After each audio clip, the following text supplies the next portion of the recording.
अस्सलाम वालेकुम dear students, आज हम स्टार्ट कर रहे हैं 9th क्लास की केमिस्ट्री का chapter number 1।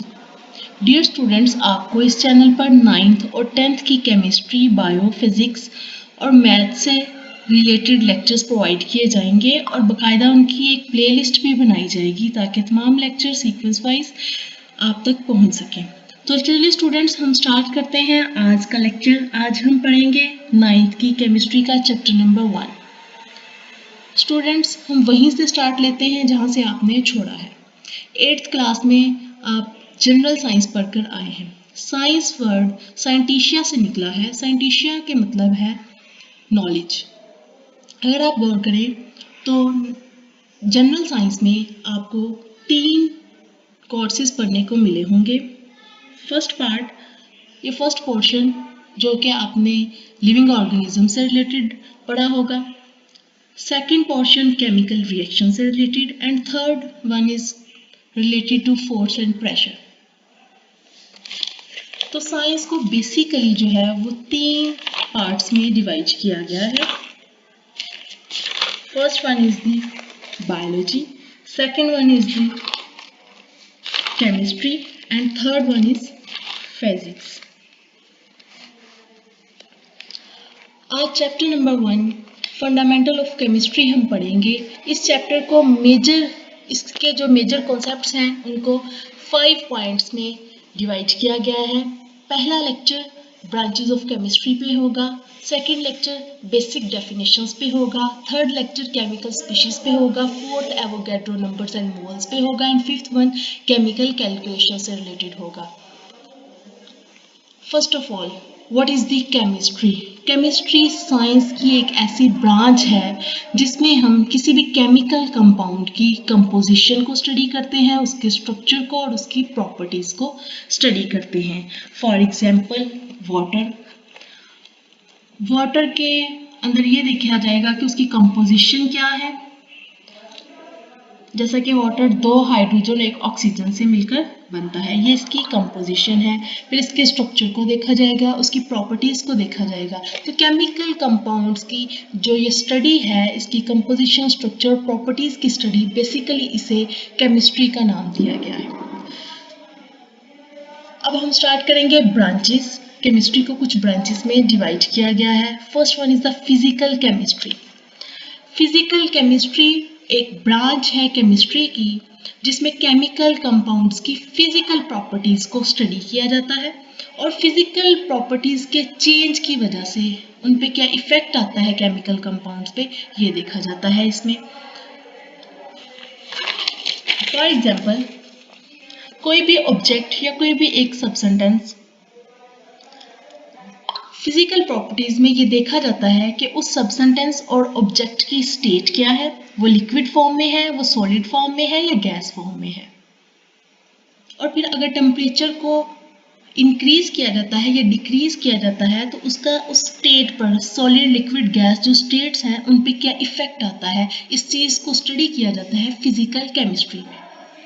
The properties such as structure of the atom or formation of the molecule, behavior of the gases, liquid and solid, and effect of temperature radiation on matter, all study in the physical chemistry.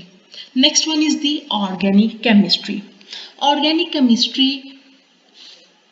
अगर आप BS level पर जाएं तो आपको इससे related एक अलग book पढ़ने को मिलेगी। डियर स्टूडेंट्स, इसमें हम वो तमाम कंपाउंड्स पढ़ेंगे ऑर्गेनिक केमिस्ट्री में जो दो मेन बेसिक एलिमेंट से मिलकर बने होंगे। पहला एलिमेंट होगा कार्बन और दूसरा होगा हाइड्रोजन और उसके डेरिवेटिव्स मतलब कार्बन और हाइड्रोजन के साथ साथ और कुछ एलिमेंट्स भी मिलकर कंपाउंड बना रहे होंगे, उन्हें ऑर्गेनिक केमिस्ट्री का नाम देंगे। The study of the covalent compounds of carbon and hydrogen and their derivative studied in organic chemistry. Organic compounds occurs naturally and synthesized in laboratory. ये सिंथेटिकली भी जो है वो बनाए जा सकते हैं, इनको सिंथेसिस भी किया जाता है और ये नेचुरली जो है ऑर्गेनिक कंपाउंड्स सम नेचुरली भी होते हैं। ऑर्गेनिक केमिस्ट डिटरमाइन करते हैं स्ट्रक्चर, प्रॉपर्टीज नेचुरली अकरिंग की एज वेल एज सिंथेसाइज की। और इसका स्कोप क्या है कि हमारी जितनी भी पेट्रोलियम और पेट्रोकेमिकल फार्मास्यूटिकल इंडस्ट्रीज हैं सब में जो है वो ऑर्गेनिक केमिस्ट्री यूज होती है। इनऑर्गेनिक केमिस्ट्री जो है ये स्टडी है तमाम उन एलिमेंट्स और कंपाउंड्स की जो कार्बन और हाइड्रोजन के अलावा होते हैं और उसके डेरिवेटिव्स की। इनऑर्गेनिक केमिस्ट्री ऐसे एलिमेंट्स की स्टडी होती है या ऐसे कंपाउंड्स की स्टडी होती है जिसमें कार्बन और हाइड्रोजन और उसके डेरिवेटिव्स प्रेजेंट ना हो। It has applications in every aspect of chemical industry such as the glass, cement, metallurgy, extraction of metals from ores. Biochemistry ये मेरी फेवरेट फील्ड है।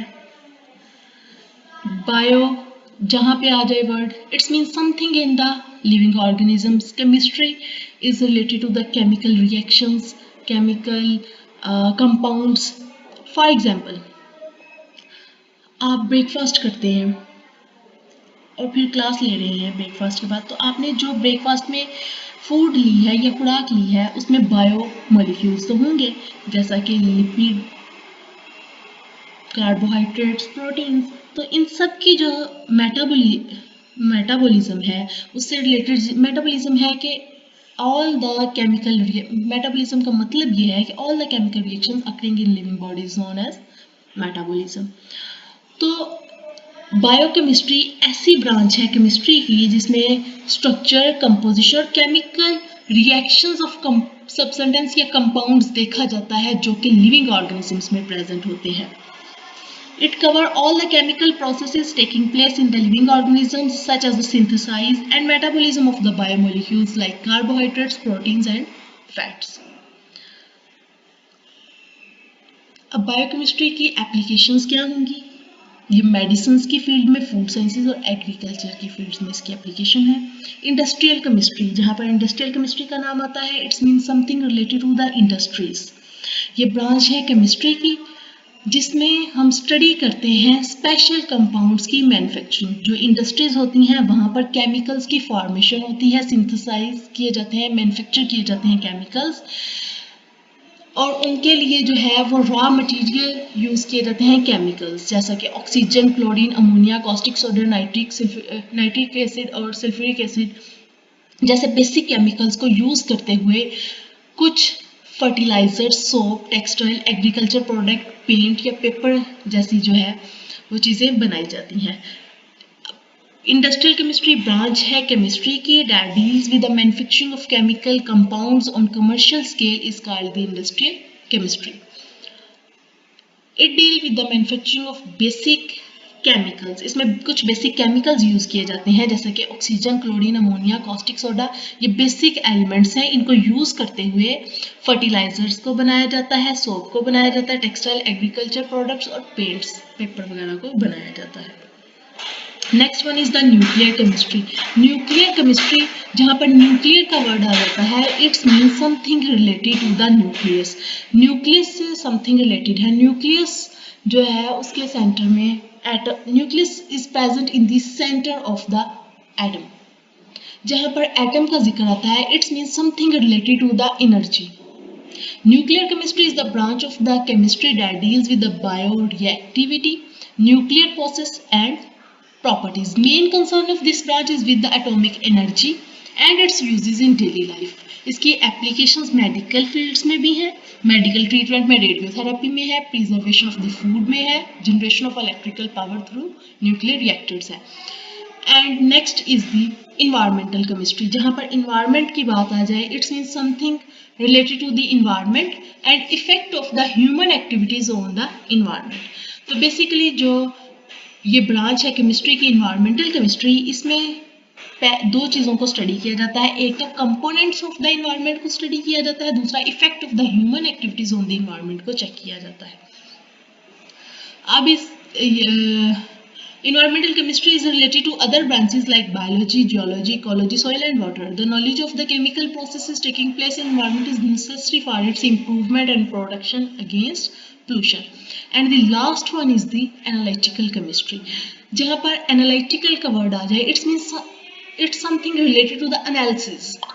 एनालिसिस क्या होता है? एनालिसिस किसी भी फूड सैंपल का हो सकता है, किसी भी वाटर सैंपल का एनालिसिस हो सकता है। एनालिसिस होता है कि उसकी कंपोजिशन बतानी, किसी भी फूड सैंपल की कंपोजिशन बतानी, किसी भी वाटर सैंपल की जो है वो कंपोजिशन बतानी एनालिटिकल केमिस्ट्री में आता है। Analytical chemistry is branch of the chemistry that deals with the separation and analysis of a sample to identify its components.